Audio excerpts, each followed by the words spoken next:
నీ దాంట్లో ఏముంది? నువ్వు దాంట్లో ఏముందో చెప్పు. ఆగండి, దీంట్లో ఎవరెవరు దాంట్లో ఏమన్నా చెప్పండి. నువ్వు చెప్పు.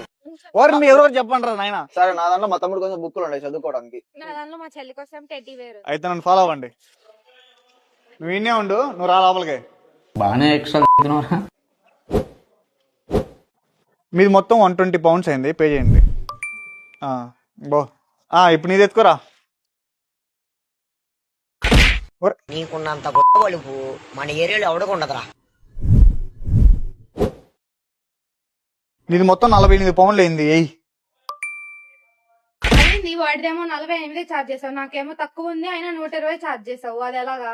నాదేమో 10 కిలోలు, వాడిదేమో 12 కిలోలు, అయినా వాడికి తక్కువ వేసి నాకేమో ఎక్కువ ఛార్జ్ చేసావు. మీ అబ్బాయిలంతా ఇంత తెచ్చి దీనికి ఎప్పుడు కుల్లే నేనంటే. నువ్వు ఆగ్రా, నా బాధ నాది, డబ్బులు పోగొట్టుంది నేను. నీ దాంట్లో ఏమో నీ అంత టెడ్డీ బేర్ పెట్టావు, ఓడి దాంట్లో ఏమో అన్ని బుక్స్ ఉన్నాయి. అసలు నీకు వాల్యూమెట్రిక్ వెయిట్ గురించి తెలుసా? ఇంగ్లీష్, మ్యాథ్స్, ఫిజిక్స్ వచ్చా నీకు అసలు? నాకు అర్థం కాలేదు సార్. అది ఎప్పుడు పోయింది స్కూల్కి? నువ్వు దాన్ని అడుగుతున్నావా? నువ్వు దీంట్లో పెట్టిన టెడ్డీ బేర్ కన్నా ఈ బాక్స్ వాల్యూమ్ ఎక్కువ ఉంది.